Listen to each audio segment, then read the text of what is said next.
Hello, everyone, and welcome to day 4 of the AP World History Modern live stream. My name is Chad Smith, and you guys might remember me from Thursday.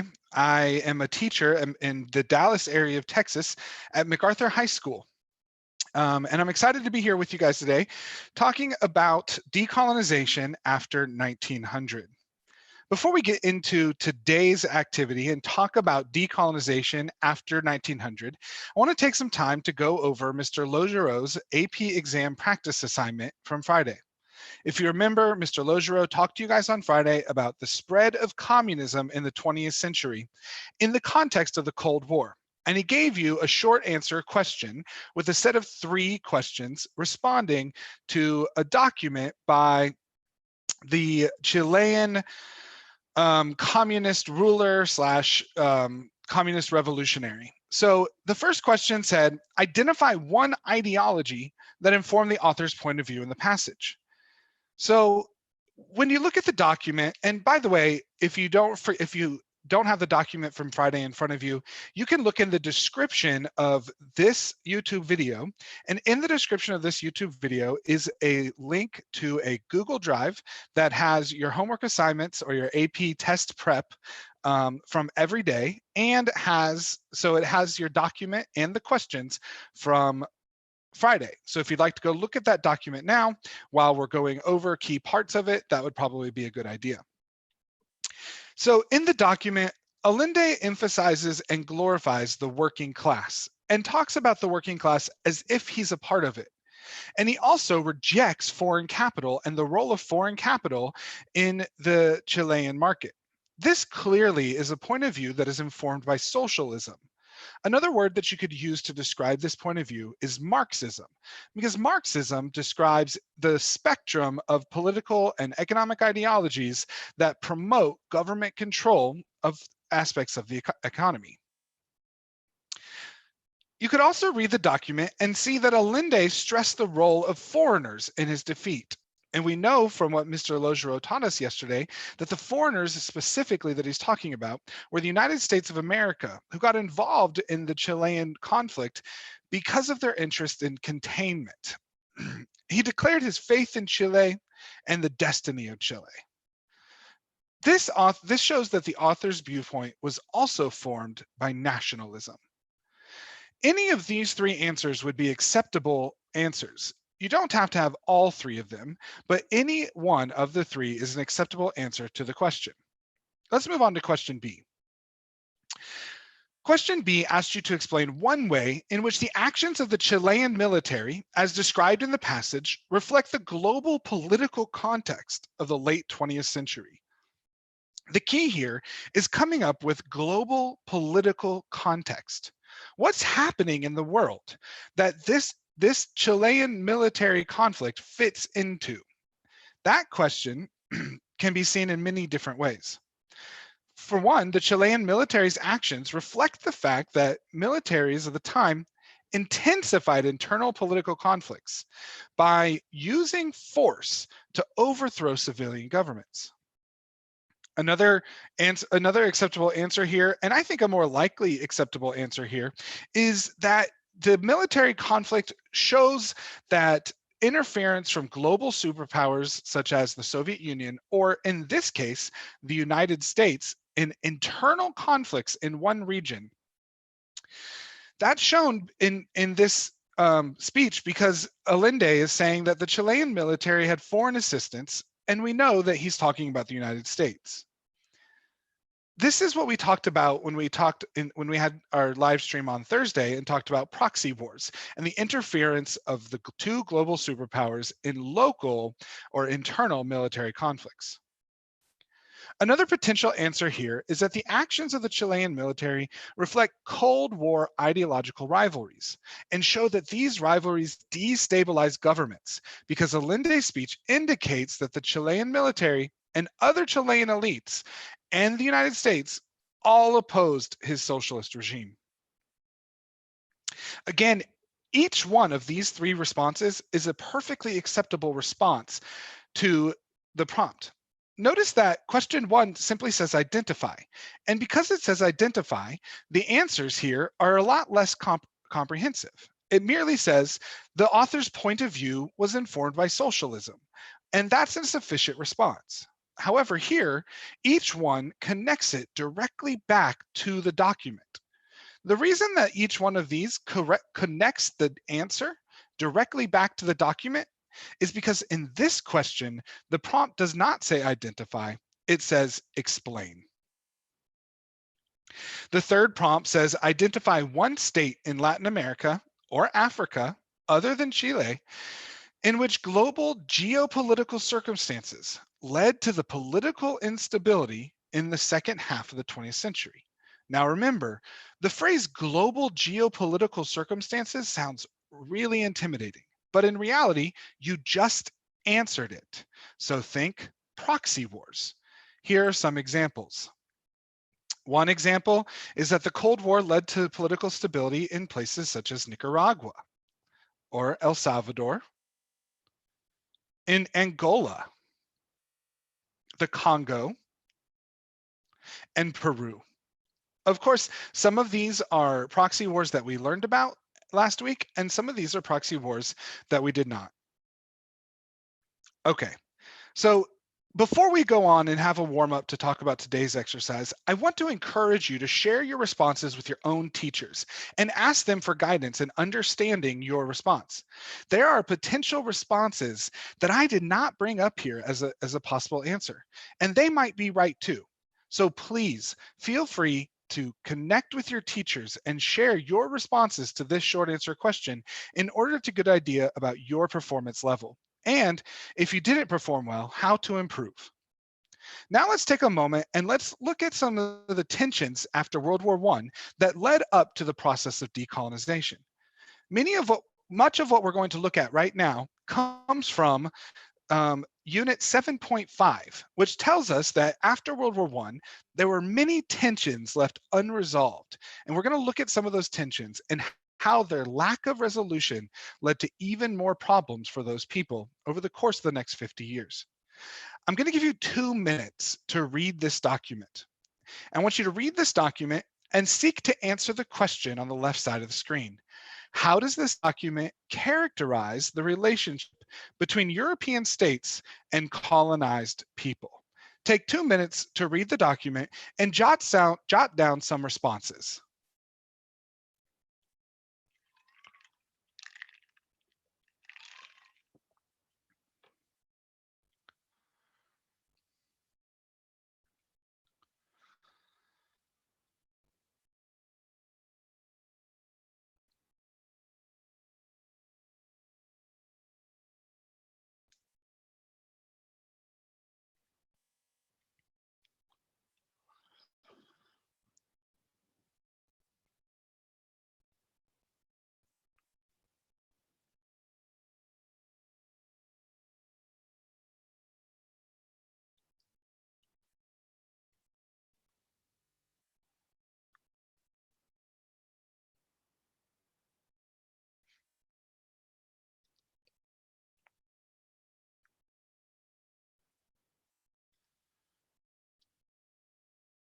Take about 1 more minute to continue reading the document. Answer the question, how does the document characterize the relationship between European states and colonized people?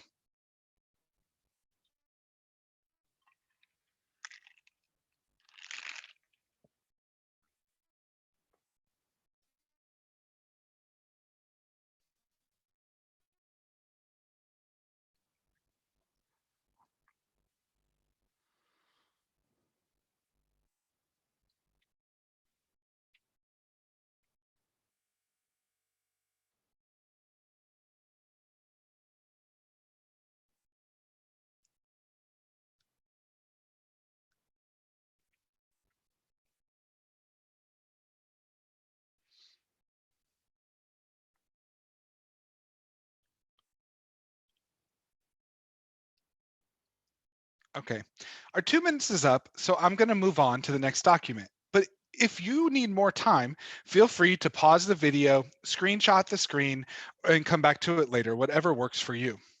Now let's look at another document and seek to answer the same question. So we're going to continue to characterize the relationship between European states and colonized people.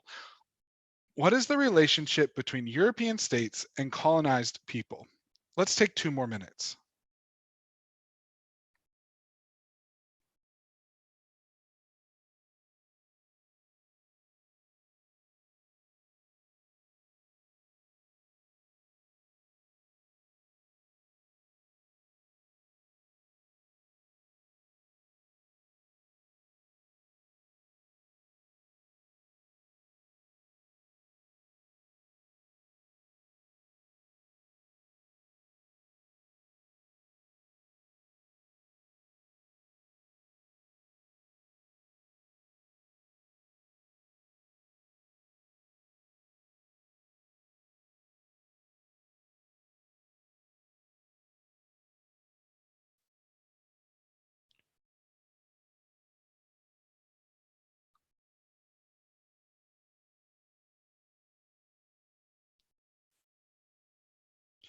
Take about 1 more minute to read the document and think about how does this document characterize the relationship between European states and colonized people.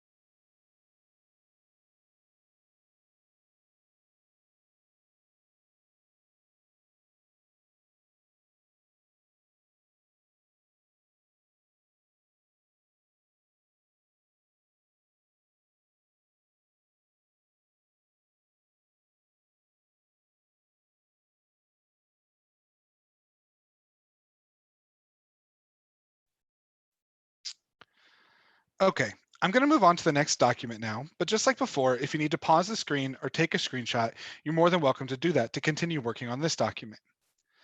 This time, I'm only going to give you about 90 seconds because the document's a little bit shorter, and you're answering the same question. How does this document characterize the relationship between European states and colonized people?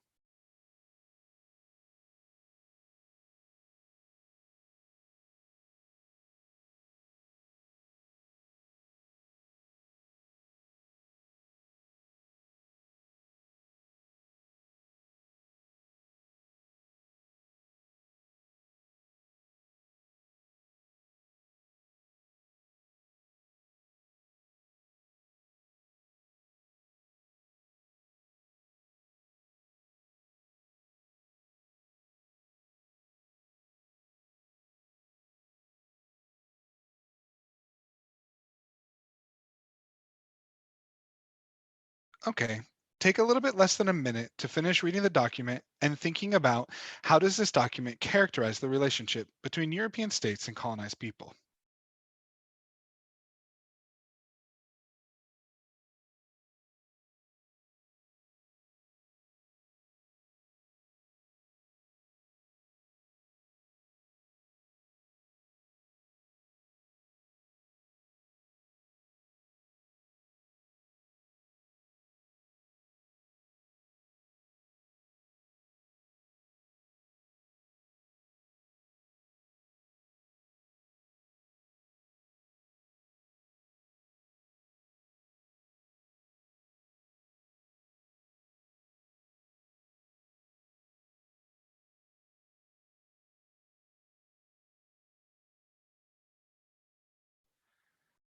All right, let's take some time to discuss these 3 documents and what they show us about the relationship between European states and colonized people. First of all, document 1 tells us, but now we find the poor African has already been plunged into the Great War. When we read this, it tells us that colonized people were expected to fight in World War I, even though they had nothing to do with its causes. Later in the document, the author says, we natives have been loyal since the commencement of the British government, and in all departments of Nyasaland, the welfare of the British would have been incomplete without our loyalty. This tells us that in many cases, especially before World War I, colonized people tended to place their trust in their colonial governments. However, at the end of the document, the author reiterates the poor Africans who have nothing to win in this present world are invited to die for a cause which is not theirs. These are extraordinarily strong words, and they show that that trust that the author referred to earlier is being called into question, and that Africans in particular are having a new outlook on whether or not they truly trust the British government, the British colonial government. Document 2 gives us some new ideas and reinforces some of the ideas we found in Document 1. In Document 2, it says, well, it's the English who have taught us this. This idea is that the English had brought nationalism and the concept of national identity to the colonies. Nationalism is the concept that when an individual's identity is wrapped up in a collective identity, that's nationalism. And nationalism can be used to convince people to do lots of things that they might not do for other reasons. Nationalism is sometimes about a state. For example, the type of nationalism that's being spoken of in this document is a nationalism to the British government. But oftentimes, especially in the 20th century, nationalism was to an idea that did not have a state. And when nationalism was to an ethnicity or a creed or an idea that did not have a state, its goal was the creation of a state. And that's going to be a really important concept as we look at what happened after World War II. This document also reinforces ideas learned from Document 1. For example, in the source line, you learn that once again, colonized people are expected to fight in World War I, and even though it had nothing to do with their causes.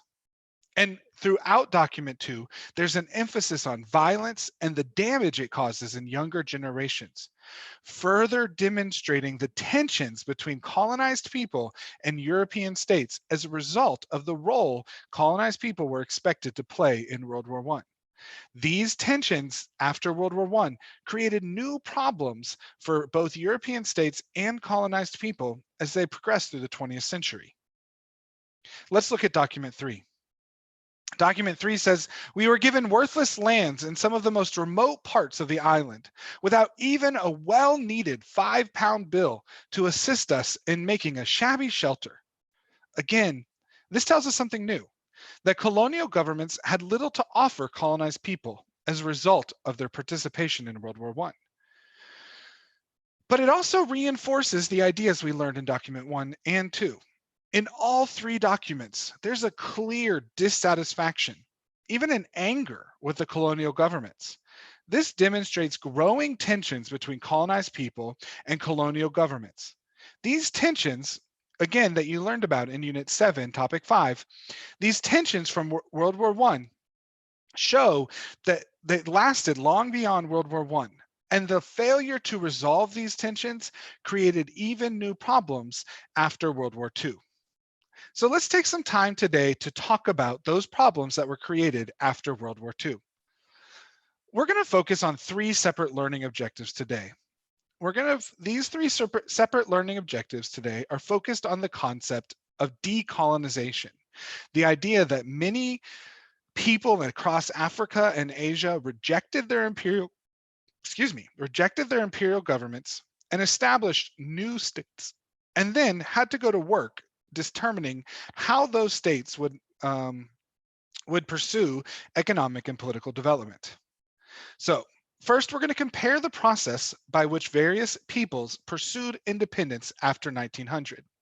Then we're going to explain how political changes in the period from 1900 to the present led to territorial, demographic, and national developments. You may or may not remember what the word demographic means, but it's about population and the study of population. Finally, we're going to try to explain economic changes and continuities resulting from the process of decolonization. So let's start by defining decolonization. See, after the World War II, after 1945, between 1945 and the end of the 20th century, the number of states in the world more than doubled from 75 to over 190 states in the world.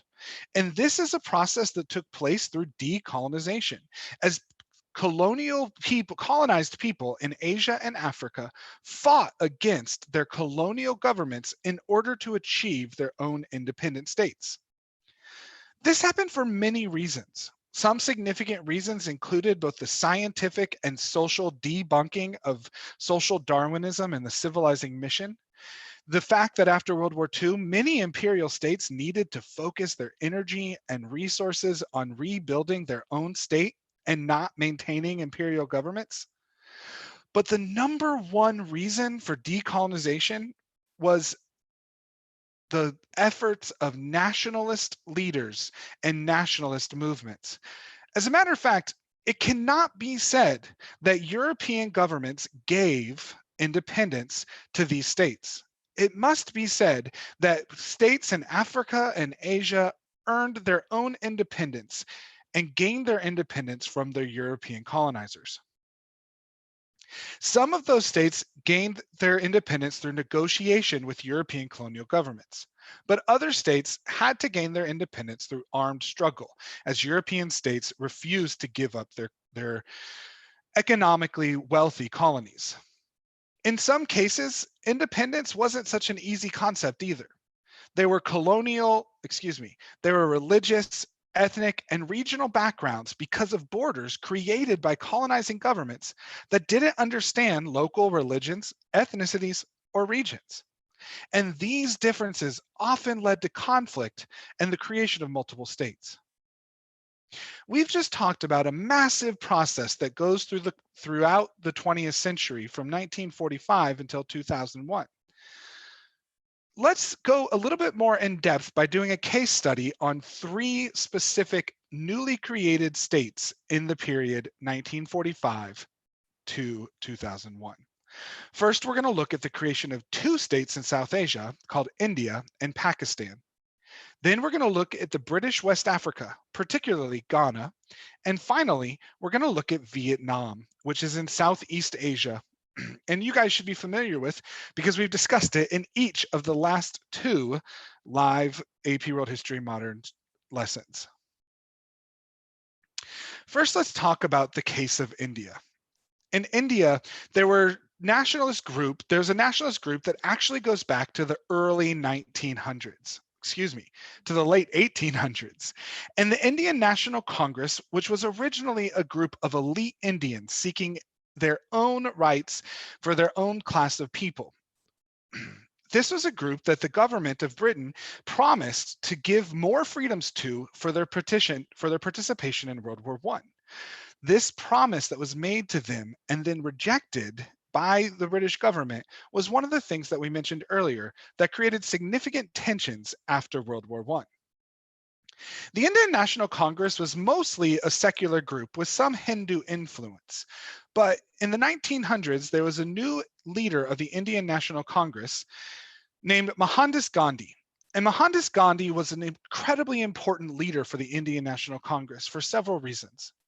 First of all, Mohandas Gandhi was a highly educated member of Indian society, and he had even taken time to travel to places like Europe and South Africa to increase his education.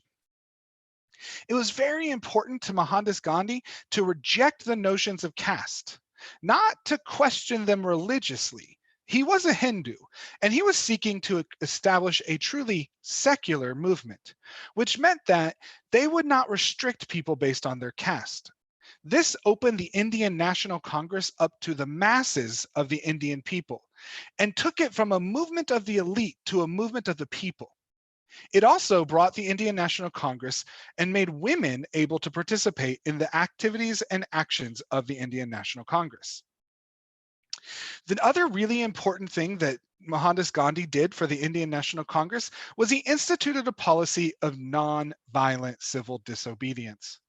Nonviolent civil disobedience means breaking unjust laws and knowing that there might be consequences for doing it, but using those consequences to draw attention to the injustice of the government.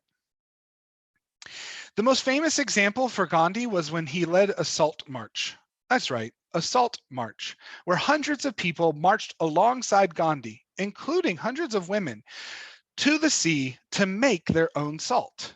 It doesn't seem like such a revolutionary action, but the reality is the British government had made it illegal for Indians to participate in the historical custom of India because the British government preferred Indians to buy salt from British merchants. By buying salt from British merchants and paying taxes to the British government, the Indians were exploited for European economic gain. That was the whole point of colonization. And so Gandhi used the Salt March in order to protest this type of injustice. Indians participated in World War II, and after World War II, it became clear to the British government that they would not be able to maintain the Indian Empire in face of a nationalist rebellion. And so in 1947, India was successfully able to negotiate its independence. However, they were not able to negotiate a future based on what they agreed. See, there was not just the Indian National Congress in the movement for Indian independence. There was a second significant nationalist movement called the Muslim League.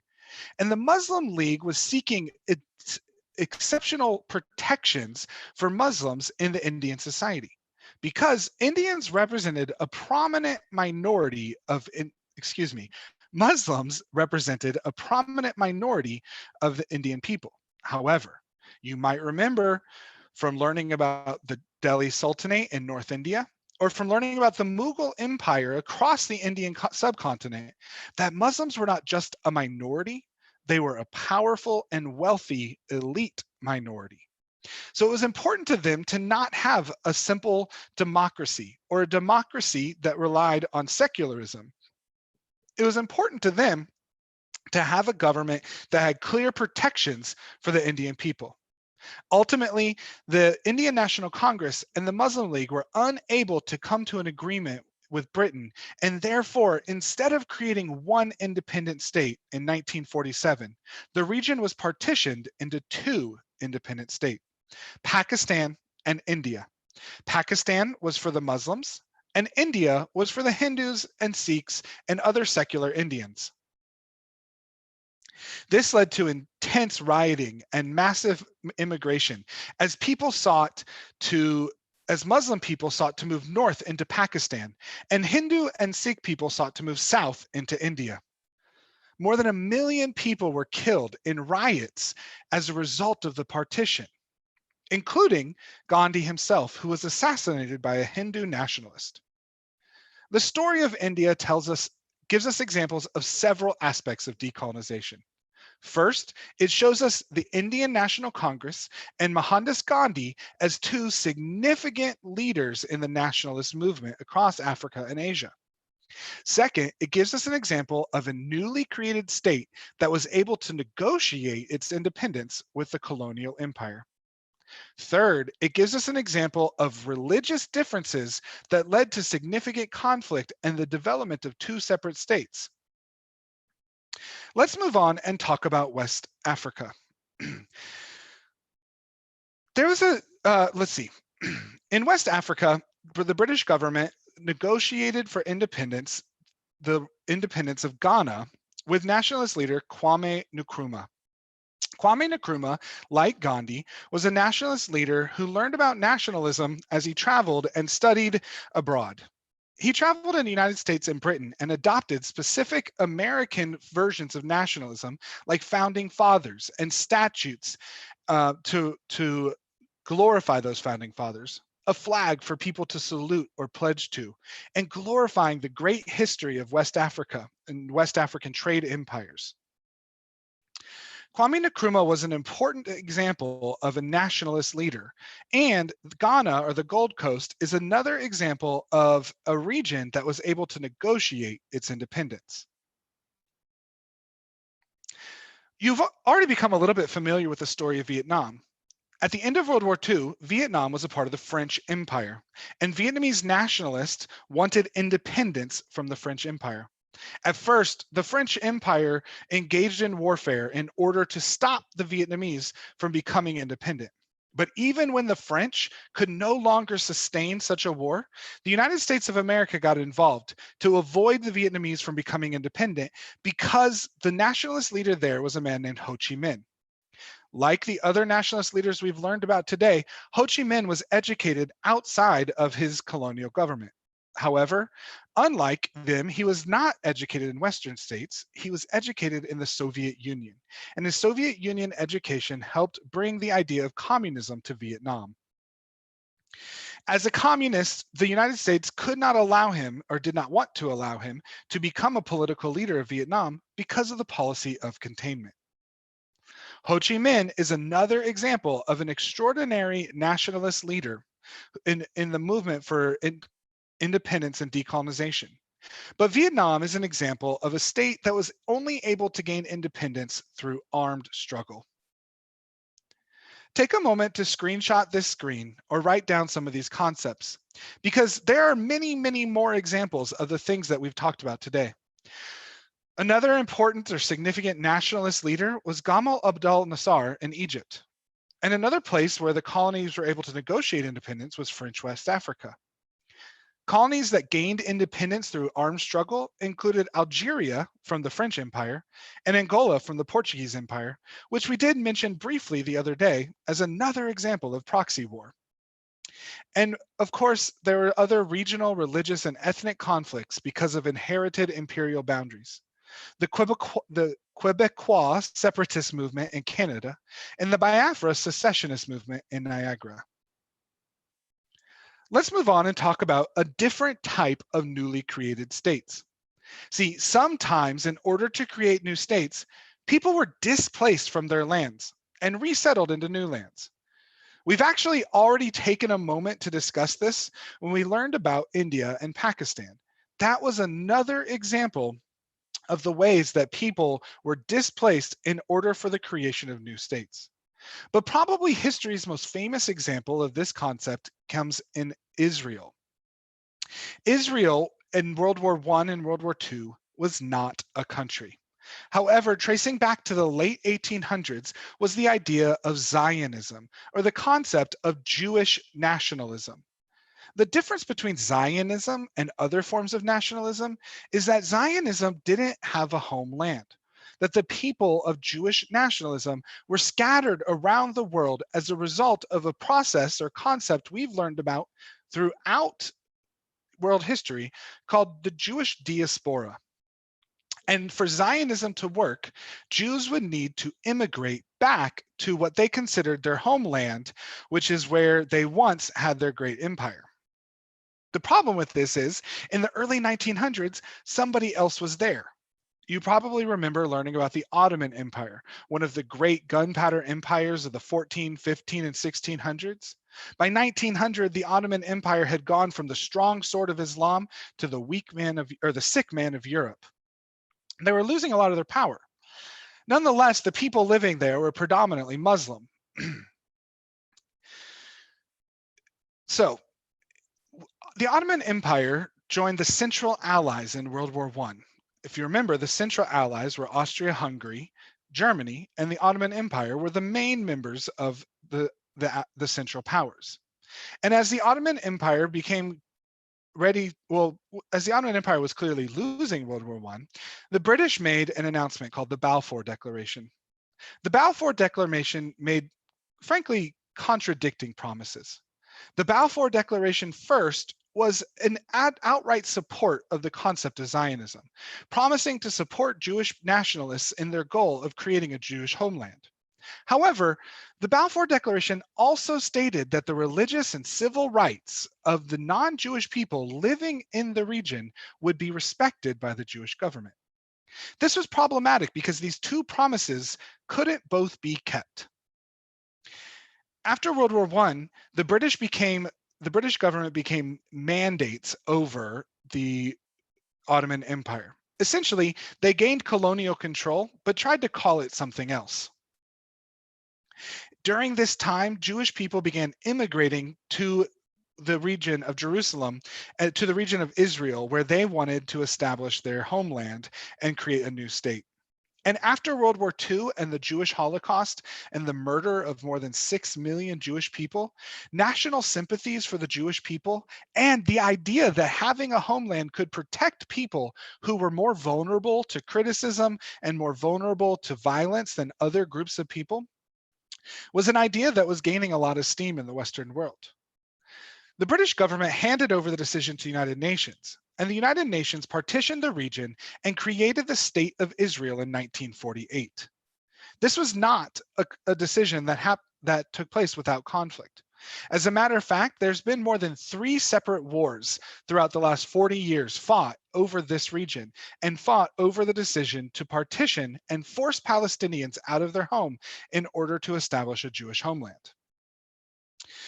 Not only have there been major wars where the United States of America supported Israel and countries like Saudi Arabia and Egypt supported Palestine, there's also been daily violence in the region between the Jewish and the Palestinian people because they cannot agree and cannot understand, excuse me, that's not right to say, they cannot agree on a future and a direction for a state that meets the needs and the goals of both the Jewish and the Palestinian people. Again, this is one of 2 examples that we addressed that show that people were displaced from their lands and resettled in new lands as a part of creating new states in the process of decolonization.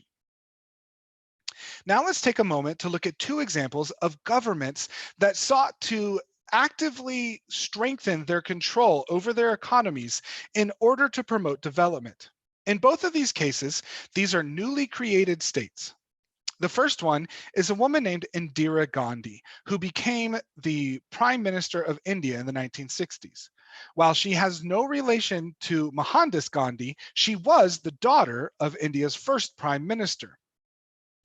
Indira Gandhi moved to nationalize production and increase the amount of production that took place in India. She also worked very hard to stifle the political expression of people who opposed her economic goals. Okay, I'm going to take a pause from my story here and just be very frank with everybody. I have done my very best. I have learn to pronounce all of the names of peoples and places around the world as a world history teacher for the last 8 years. I have actually typed these names into Google Translate and listened to how they sound. I have practiced, but I am beat. And out of respect for the Sri Lankan Prime Minister you see on the screen, I'm going to avoid saying her name because I cannot figure out how to say it properly. So, this powerful political leader also became the Prime Minister of Sri Lanka in the 1960s. And like Indira Gandhi, she was also the daughter of a major political leader before her. She continued the socialism of her father and increased it through major land reforms and restriction on free enterprises. In both of these cases, these women were very powerful political leaders whose powerful economic roles had moderate degrees of success. Both of them lost their political position, but later came back into power and had opportunities to continue their economic strength. As a matter of fact, it was the woman on the right who played a significant role in the creation of a new constitution, changing the name of Ceylon to Sri Lanka. There's an important continuity with colonization, with economies and colonization as well. This important continuity is that decolonization did not end the relationship between former colonies altogether. As a matter of fact, former colonies and what we call metropoles, or the former colonizing government, maintained close cultural and economic ties. Oftentimes, these cultural and economic ties were maintained through migration from former colonies to metropoles, or former colonizing governments. Here are 3 major examples. South Asians immigrated throughout the second half of the 20th century to Great Britain, which was a metropole. Filipinos immigrated throughout the second half of the 20th century to the United States of America. And Algerians immigrated to throughout the second half of the 20th century to France. In this case, Algeria, South Asia, and the Philippines are three examples of former colonized people. And Britain, the United States, and France are examples of metropoles, or former colonizing governments. We've talked about a whole lot today, so let's take a moment and debrief and summarize. First of all, decolonization is the process of large European empires losing their states. Over 75 states, there was about 75 states in 1945. And just 50 years later, there was over 190 states. That's an extraordinary growth in the number of states in the world. And it happened through the process of decolonization.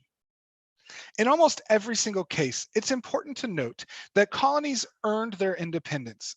It was not something that was granted or given to them. And they earned their independence through powerful nationalist movements.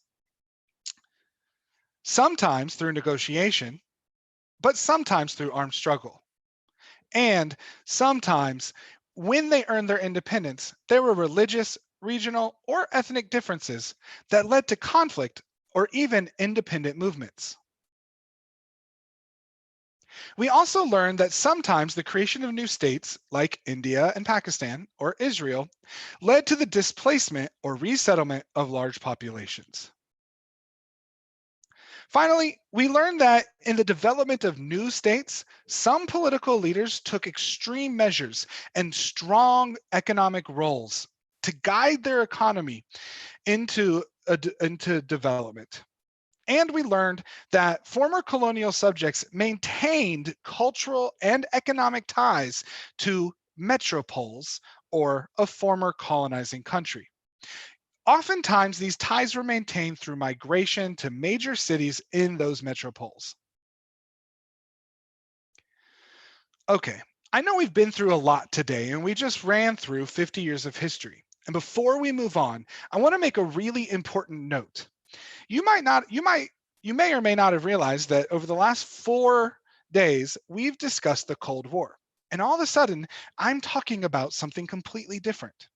It's really important that you remember that all of this process of decolonization takes place in the context of the Cold War. That while these different states, India, Ghana, Vietnam, Algeria, Angola, while all of them are gaining independence from their colonial governments, it's happening in a time of the Cold War.